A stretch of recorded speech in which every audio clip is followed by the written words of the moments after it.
তুমি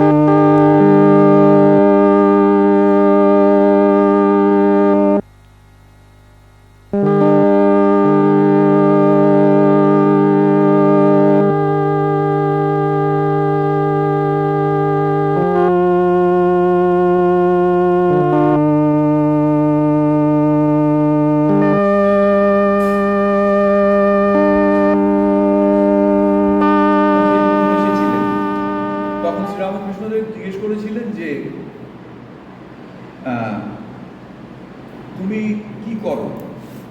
তো মাস্টারমশাই বললেন আমি এরকম একটা স্কুলে পড়াই। তারপরে বললেন যে তুমি কি বিয়ে করেছো? তো মাস্টারমশাই একটুখানি ইতস্তত করে বললেন আগে হ্যাঁ।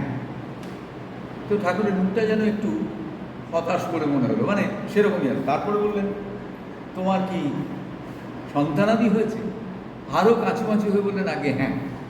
তো তখন এবারে ঠাকুর জিজ্ঞেস করছেন আচ্ছা তোমার পরিবার কেমন? তো মাস্টারমশাই মাস্টারমশাই তারপরে মন্তব্য করছেন যে আমার অহংকার খর্ব হওয়া শুরু হইল। এরপরে এই মন্তব্য তারপরে ঠাকুর জিজ্ঞেস করছেন যে আচ্ছা তোমার পরিবার কেমন? তো তখনকার উত্তরটাই ভারী মোক্ষম। উনি বলেছেন ওই যেমন হয় তা অজ্ঞান, এই কথাটা বলছেন, ওই যেমন হয় অজ্ঞান। তখনই ঠাকুর বলছেন আর তুমি বুঝি ভারী জ্ঞানী। এইবারে তারপরে মাস্টারমশাইয়ের মন্তব্যটি আরও চমৎকার। মাস্টারের অহংকার চিরকালের মতো ভঙ্গ হইল। তো এই হচ্ছে অহংকার ভঙ্গ করার পদ্ধতি আর কি। আচ্ছা, আমরা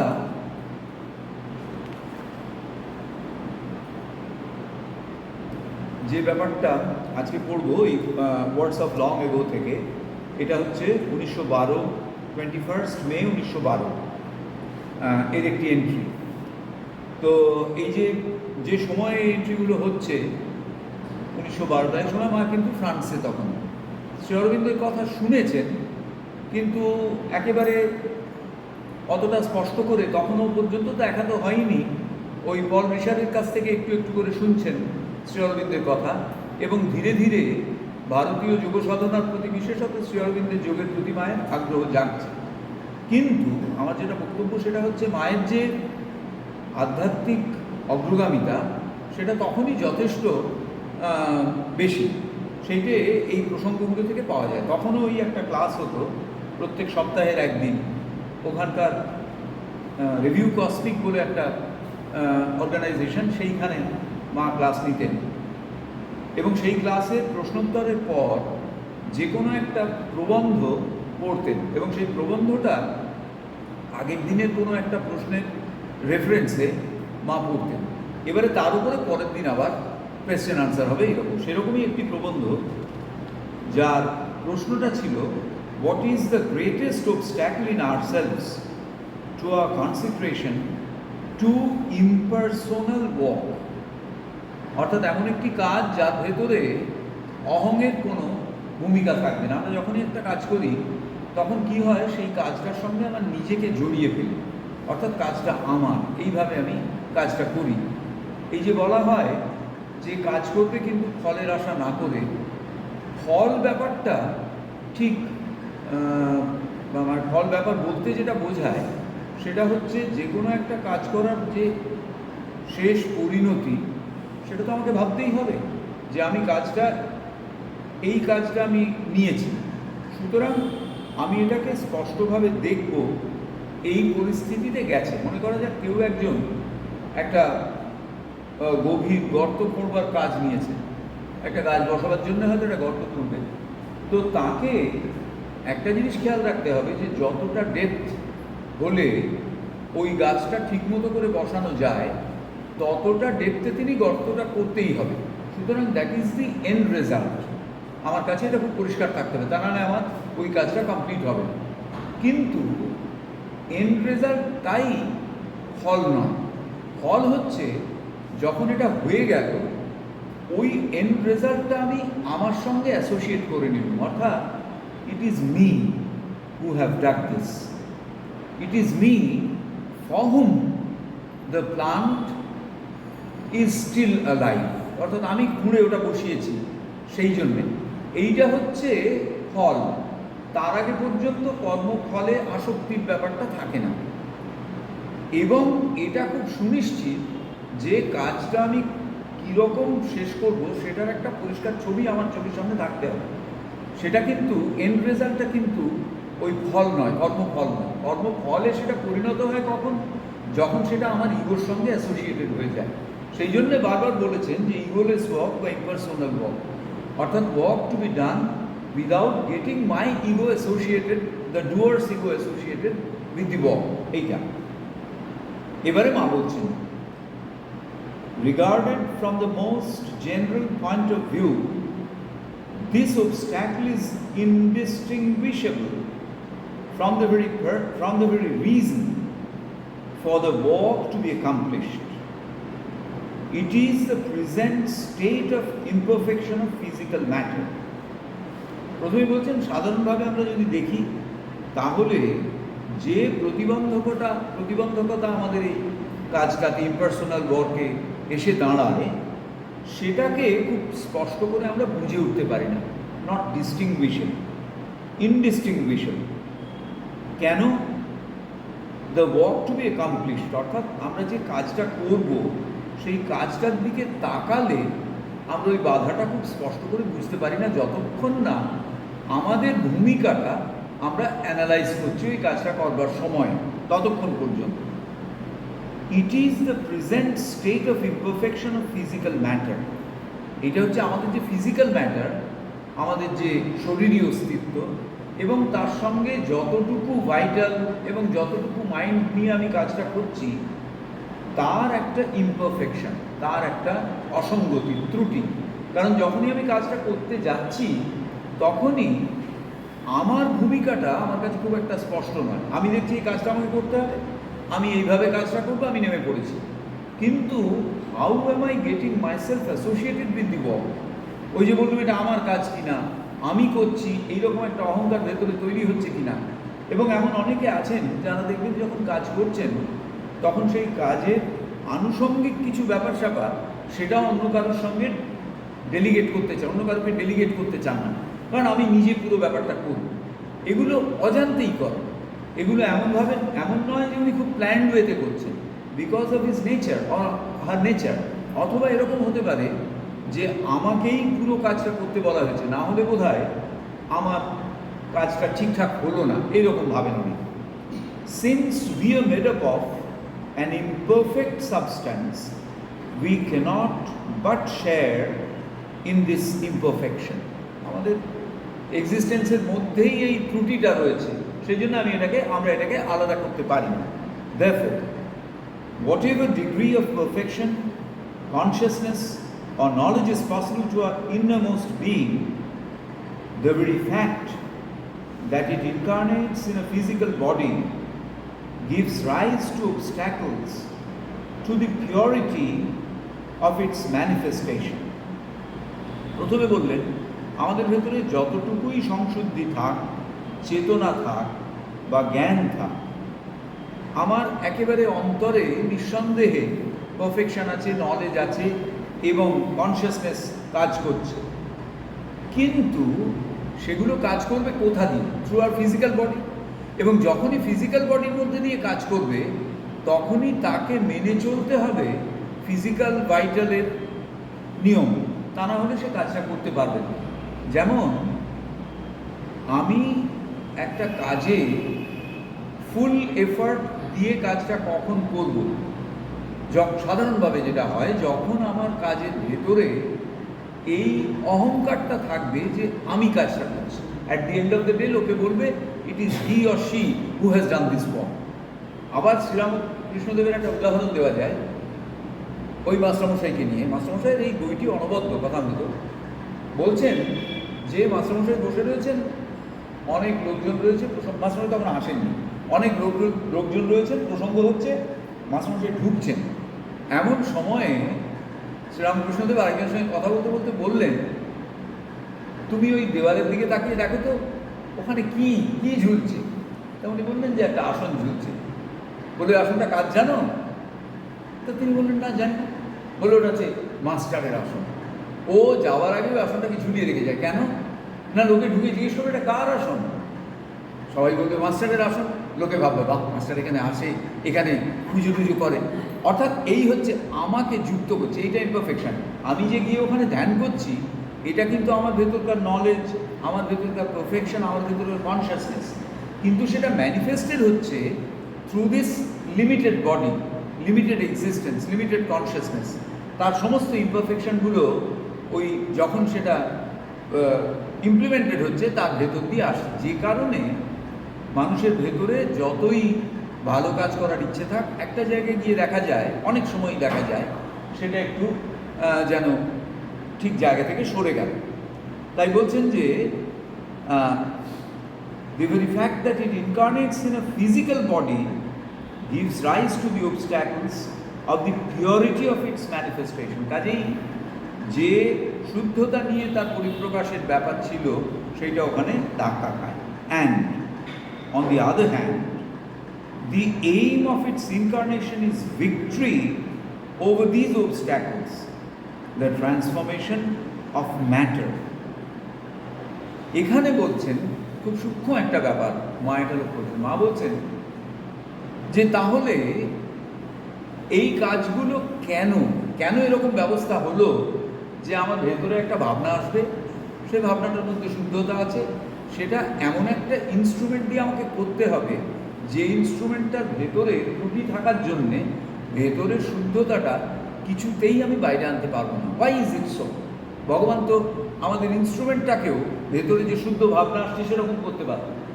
মা বললেন না, তার কারণ হচ্ছে কি না, the aim to its incarnation is victory over these obstacles. কীরকম victory? The transformation of matter. অর্থাৎ যে মেটেরিয়াল এলিমেন্ট দিয়ে আমি তৈরি, সেই মেটেরিয়াল এলিমেন্টকে ট্রান্সফর্ম করতে হবে। সেই জন্যেই এইরকম সিস্টেমটা করা আছে।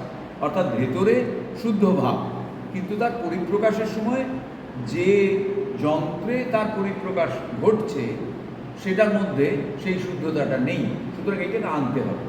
এখানে মায়ের আরেকটি ভারী চমৎকার কথা আছে। মা বলছেন যে ভগবান যখন বিশ্ব সৃষ্টি করলেন তখন তিনি তো তাঁর যে প্রকৃতি, সেই প্রকৃতির সম্পূর্ণ বিপরীত এইরকম একটা পৃথিবী সৃষ্টি করলেন। কেন এটা করলেন? তার ভেতরে যদি ফ্রিডম থাকে তাহলে যে পৃথিবী সৃষ্টি করেছেন সেখানে প্রতি মুহূর্তে যেন ফ্রিডমটা বাধাপ্রাপ্ত হচ্ছে, একটা নির্দিষ্টতার ভেতর দিয়ে আমাদের এগোতে হচ্ছে।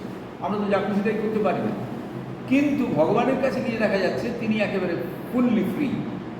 ভগবান তখন বললেন যে আমি যদি সমস্ত ফ্রিডম দিয়েই এই পৃথিবী সৃষ্টি করতুম তাহলে দেয়ার wouldn't have been any meaning for this creation. কারণ এই ক্রিয়েশন হচ্ছে জাস্ট অপোজিট টু মি। কেন? So that it can become myself. অর্থাৎ আমি আমার বিপরীত কিছু একটা সৃষ্টি করেছি যাতে সেটা আমার মতো হয়ে আসে। To make the second part of the journey possible, আমাকে এই সীমাবদ্ধতাগুলো রাখতে হয়েছে এবং তার ভেতরে তাদের অতিক্রম করবার প্রেরণাটাও দিতে হয়েছে। এই জন্যে এই পৃথিবীটা এভাবে সৃষ্টি হয়েছে। We must therefore not be surprised or saddened if we encounter obstacles within ourselves, for every single being on earth has difficulties to overcome. প্রথমে হলো যে আমাদের ভেতরের দুর্বলতাগুলোকে আমাদের চিহ্নিত করতে হবে, এবং চিহ্নিত করার পরে আমাদের খুব একেবারে ভয়ঙ্কর কষ্ট পেলে চলবে না যে তাহলে বোধহয় আমার দ্বারা আর কিছু হলো না, এই সমস্ত আছে। মা বলছেন প্রত্যেকের ভেতরে এই ডিফিকাল্টি আছে যেগুলোকে ওভারকাম করতে হবে। একটা খুব মানে অফ কোটেড ইংলিশ প্রভাব আছে, সেটা হচ্ছে যে a sinner has a future as a saint has a past. বলছেন every sinner has a future as every saint has a past. অর্থাৎ যে কোনো সাধুর একটা অতীত আছে, সেই অতীতে সে ওই অবস্ট্যাকেলগুলো অতিক্রম করে এসেছে, আর যে পাপী তার একটা ভবিষ্যৎ আছে, তাতে সে ওইগুলোকে অতিক্রম করে যেতে পারে। কেস ইন পয়েন্ট ইজ ওই দস্যু রত্নাকর থেকে বাল্মীকির রূপান্তর। আচ্ছা, the cause of this imperfection may become apparent to us from 2 points of view, one general, the other individual. দুদিক থেকে আমরা এইটা সম্পর্কে সচেতন হতে পারি, ব্যক্তিগত অথবা সাধারণ। From the general point of view, the imperfection of matter comes from the lack of receptivity to the most subtle forces which are to be manifested through it. এই যে ম্যাটার, জড়, সে ভেতর থেকে কিছু সূক্ষ্ম স্পন্দন তার কাছে এসে পৌঁছচ্ছে, কিন্তু তার ভেতরে সেই সূক্ষ্মতা নেই যা ওই স্পন্দন তার মধ্যেও একটা চেতনা জাগিয়ে তোলে। যেমন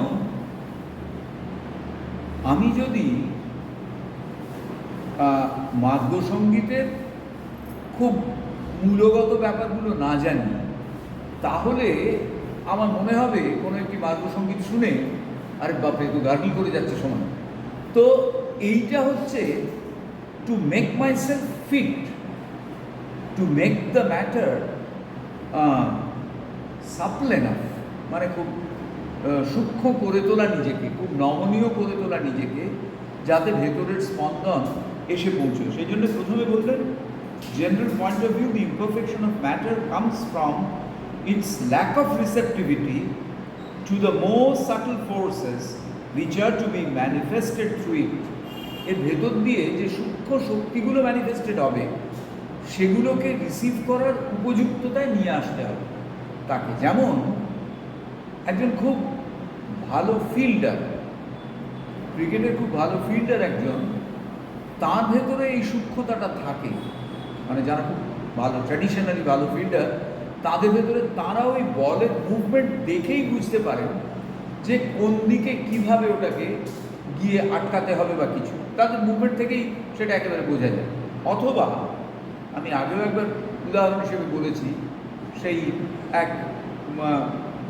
এক ভদ্রলোকের একটা ওয়ার্কশপ ছিল, সেই ওয়ার্কশপে মেটাল প্লেটকে একেবারে প্লেন করার একটা মেশিন ছিল।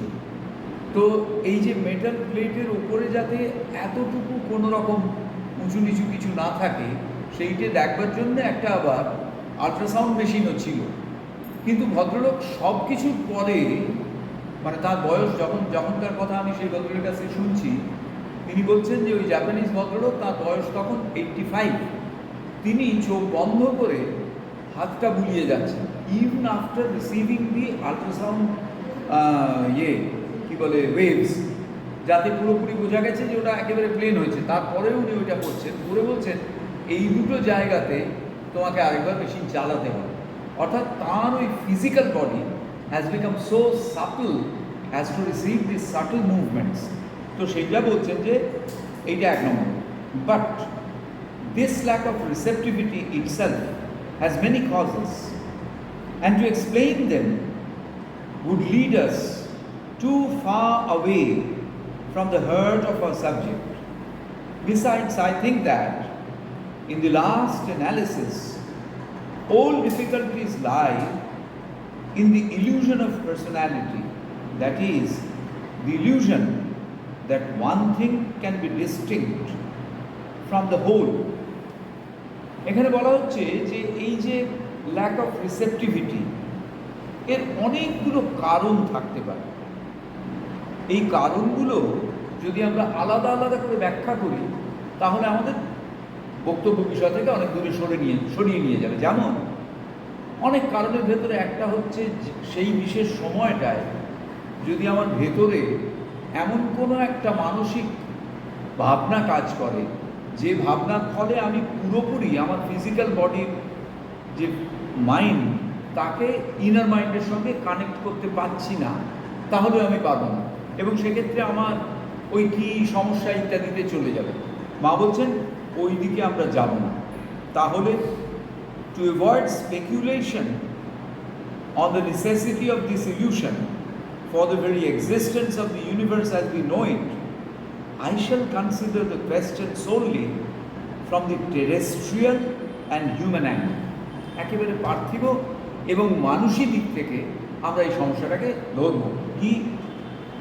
The illusion of a self separate from the whole being, separate from the whole, brings about two tendencies within ourselves.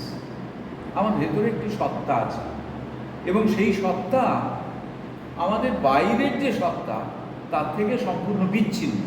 সাধারণভাবে এই অবস্থাটা থাকে। বলছেন এই অবস্থায় দু ধরনের ঝোঁক আমাদের মধ্যে আসে।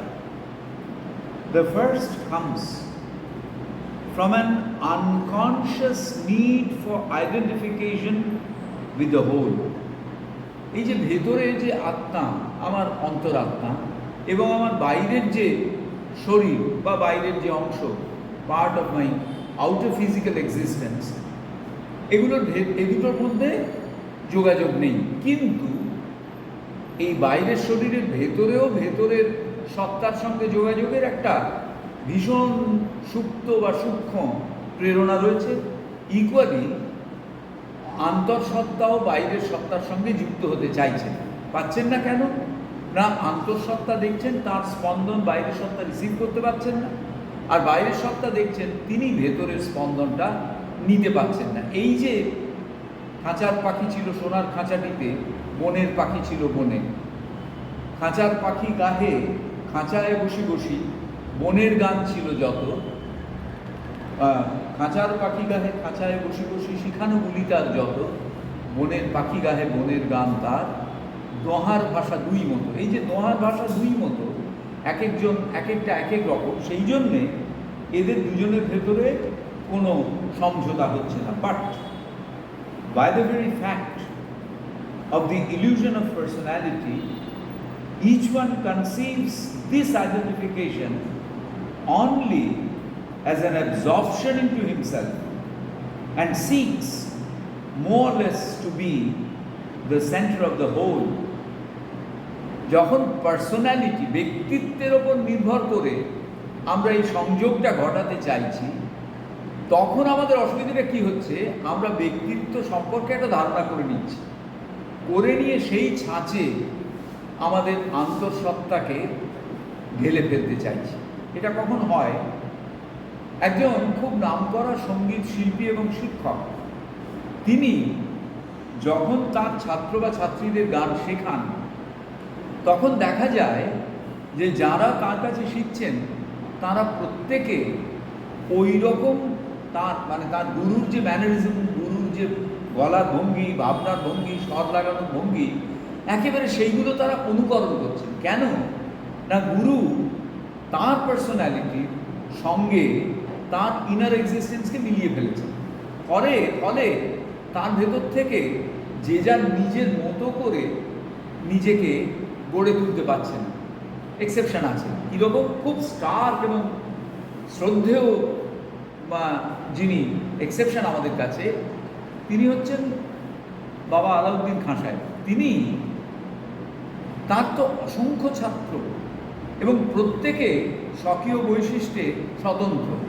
যেমন তার কাছে জ্ঞানপ্রকাশ বসু গান শিখেছেন, তার কাছে রবিশঙ্কর বাজনা শিখেছেন, তার ছেলে আলী আকবর বাজনা শিখেছেন, নিখিল বন্দ্যোপাধ্যায় বাজনা শিখেছেন। সকলেরই গুরু হচ্ছেন আলী আকবর খাঁ, কিন্তু প্রত্যেকে তার নিজস্ব ধারাতে নিজেদের প্রতিষ্ঠিত করেছেন। সুতরাং এই যে identification on the basis of personality, এইটা আমাদের ভেতরে একটা ঝামেলা তৈরি করে। As a result, in proportion to his intellectual or physical strength, each one attempts to draw to himself everything he is conscious of in order to continually increase his personality. আসলে তিনি তার ব্যক্তিত্বকেই আরও প্রতিষ্ঠিত করে তুলছেন অন্তরের সত্তার সঙ্গে যোগাযোগের ভেতর দিয়ে। সুতরাং এই জায়গায় একটা অবস্ট্যাকলের কথা মা আমাদের বললেন। এমনকি যারা বাইরের দিক থেকে অনেক বেশি অ্যাকমপ্লিশ, তাদের ক্ষেত্রেও এই পার্সোনালিটির সঙ্গে ইনার এক্সিস্টেন্সের একটা সমঝোতা বোঝাপড়া তৈরি হয়েছে। This is the outcome of a desire which is justified in a sense to become conscious of everything, but ignorant in expression. For if a way to become conscious of everything does exist, it certainly does not lie in trying to draw everything to oneself, which is absurd and unrealizable, but in identifying one's own consciousness with the consciousness of the whole, which demands the very opposite action and attitude. এমনি বলে আমরা শেষ করি। বলছেন যে এর ফলে কি হয়, একটা ডিজায়ার তৈরি হয় ভেতরে, এবং সেই ডিজায়ারের ফলে তিনি দেখতে চান তার ছাত্ররা যেন ঠিক তারই মতো হচ্ছে, তিনি যা বলছেন সেটাই যেন সব ছাত্র তার বলছে। মা বলছেন আদতে ব্যাপারটা তা হবার নয়, জাস্ট রিভার্স, অর্থাৎ তার ছাত্ররা যা বলছেন তার ভেতর দিয়ে তিনি নিজেকে আবিষ্কার করবার চেষ্টা করছেন। একটা উদাহরণ দিয়ে এই প্রসঙ্গ শেষ করি। বহু বছর আগে একবার একটা অনুষ্ঠান হয়েছিল, তাতে তিনজন মানে পৃথিবী বিখ্যাত অর্থনীতিবিদ এসেছিলেন, তিনজনই বাঙালি। একজন হচ্ছেন অধ্যাপক ভবতোষ দত্ত, আর দুজন তারই তিন ছাত্র আর তিনজন। একজন হচ্ছেন অমর্ত্য সেন, একজন হচ্ছেন সুখময় চক্রবর্তী, এবং তৃতীয়জন ছিলেন অলোক ঘোষ। এরা চারজনই বিশ্ববিখ্যাত অর্থনীতিবিদ। তো সকলেই মাস্টারমশাই সম্পর্কে বললেন, আরও নানান কথা বললেন। সব শেষে ভবতোষ দত্তকে বলতে বলা হয়েছে। ভবতোষ দত্তের বলাটা আমি আজ অবধি ভুলতে পারি না। উনি বলছেন যে যখন এরা তিনজন আমার কাছে ছাত্র হিসেবে গ্র্যাজুয়েশন ক্লাসে এলো, তখন আমার মনের মধ্যে এরকম একটা ভাবনা ছিল যে সুখময় এসেছে ক্যালকাটা ইউনিভার্সিটি থেকে, সুতরাং তার পড়াশুনোটা আমি জানি। অমর্ত্য এসেছে বিশ্বভারতী থেকে, সুতরাং তার পড়াশুনোটা আমি সম্যকভাবে জানি না। অলোক ঘোষও ক্যালকাটা ইউনিভার্সিটি থেকে, সুতরাং ওরটা আমি জানি। বললেন আমার মাথার ভেতরে মোটামুটি একটা বিচার তৈরি হয়ে গেল, কার লেখা কীরকম হবে, কার রেসপন্স কীরকম হবে। বললেন যে আমার বিস্ময়টা শুরু হলো যখন প্রথম ওদের পরীক্ষার খাতা দেখতে শুরু করল। বললেন আমি দেখলাম তিনজনেই এমন লিখছে যে তাদের প্রত্যেকের লেখা থেকে এলিমেন্টস অফ মাই নলেজ থাকছে। আমি তাদের লেখা পড়ে এমন অনেক কিছু শিখছি যেগুলো আমি এত বছরের অধ্যাপনায় তার আগে ভাবিনি।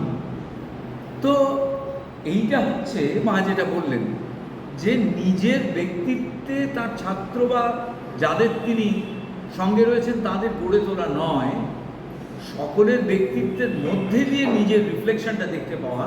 বলছেন আমি তখন বুঝতে পারলাম যে আমার শিক্ষক হিসেবে একটাই কৃতিত্ব, সেটা হচ্ছে ওদের ভেতরে বিষয়টা সম্পর্কে জিজ্ঞাসা জাগিয়ে তুলতে পেরেছি। তাই জন্যই তো ওরা এত বিভিন্ন জায়গা থেকে এত রকম বিষয়কে এনে আমার সামনে উপস্থাপিত করছে। তো এটা সেই একমাত্র ওই রকম লেজেন্ডারি অধ্যাপক ভবতোষ দত্তের মতো অধ্যাপকই বলতে পারেন।